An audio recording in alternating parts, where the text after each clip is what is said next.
Hey guys, welcome to this video, and in this video I am going to review Huawei Honor 8 Lite.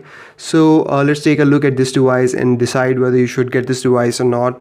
So it has got a metal and glass construction. We have glass at the front and at the back, and then we've got metal in between, and that comes at a price. It does feel premium, but that has a price to it because the bag is a fingerprint magnet. As you can see right now, it looks really ugly, and also it scratches really easily, so you have to put a case on it. Now fortunately Huawei does include a back case inside the box, so you can use that. Then we've got a fingerprint scanner. It's a really fast and dependable fingerprint scanner. It locks and unlocks your device, and it has all these gestures where you can bring down the notification drawer and do stuff with it like this.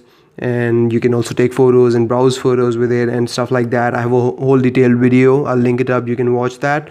And then we have got 12 megapixel camera at the back, nothing special there. We've got 8 megapixel camera at the front. We've got 5.2-inch full HD screen, and the screen is good also. It has got a very high pixel density.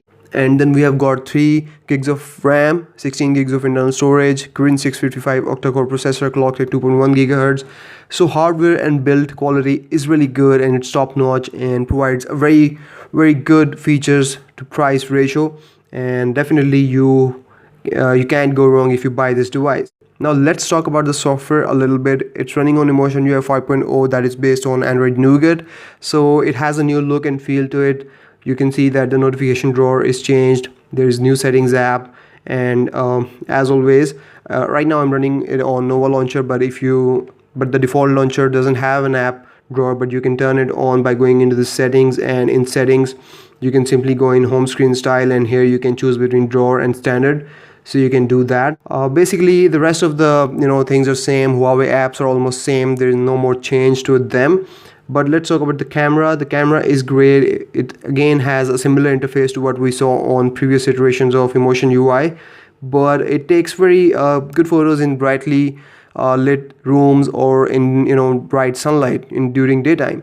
But as we go to the dimly lit rooms or at night time, the quality definitely falls. I've got some camera samples, so you can take a look at them. I'll also link up my camera review, so you should watch that if you are thinking of buying this device.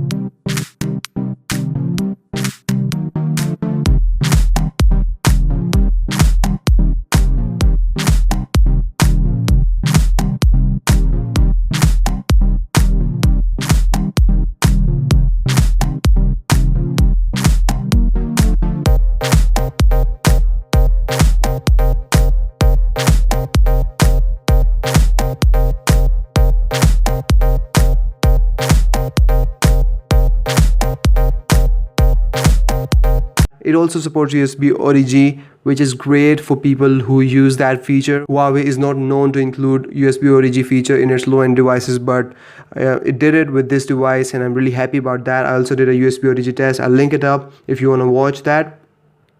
Anyways, let's move on to the battery. Now this is where this device really shines. The battery on this device is not that big. It's 3000 milliamp hour battery, but the battery life that it provides is absolutely great. It can easily last you a day with screen on time of 5 to 6 hours, and the standby time is brilliant. I don't know if that's Huawei's Emotion UI optimizations or Android's Nougat DOS feature, or both of them working in sync, but the standby time, the battery just stands still. And also there are lots and lots of battery saving features here. So if we go in settings and we go in battery, here you will see this power saving mode, ultra power saving mode, and then it also tells you about the apps that are using a lot of power, and then you can close apps, and there's a feature called close app after lock screen. So whenever you lock the screen, all the background running apps will be closed. Apps using power in background, so it tells you that. Low resolution power saving, so you can turn it on. It decreases the resolution of the screen in order to save power. And then it also tells you about the consumption, so you can see which hardware feature is using the most of your battery. Then you can optimize it, and then obviously there is remaining battery percentage. You can turn it on or off to show up in the notification bar.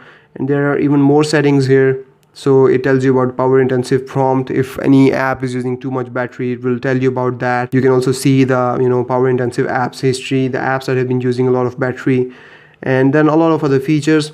Gaming performance is also good on this device, and because of its octa-core Kirin 655 processor, you can play any game on it. I have done a gaming review, I will also link that up. But there is one thing, actually two things. The speaker is down below. This one is a speaker, this one is just a dummy, and I guess it's for the microphone.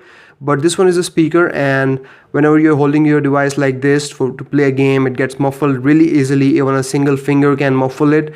And then also it gets hot in this area, not really too much hot, not uncomfortable to handle, but after a couple of minutes of gaming it does start to get hot around the fingerprint scanner in this area on the top. So there is that. I thought you should know that before you decide to buy this device. If you're a heavy gamer, this might turn out to be a problem for you. Now there is one thing about this device that I'm not impressed with, and that is the internal storage. You get 16 gigs of internal storage with this device, and user available is around 8 gigs, and that is really low. So that is, I think, the Achilles heel of this device and a deal breaker for a lot of people, because with that, this device is not a true dual SIM device. That means you cannot use two SIM cards in it with an SD card. So you will either have to choose between two SIM cards or a SIM card and an SD card. You cannot use all three at the same time. So you'll have to make a decision.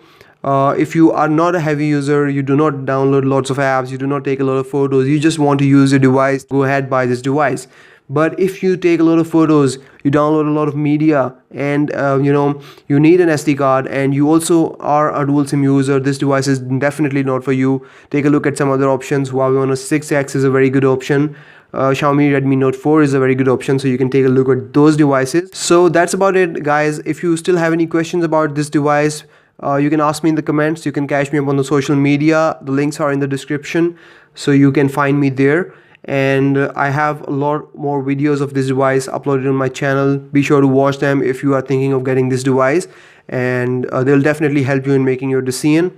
And I'll see you in the next video, guys. Take care. Bye bye.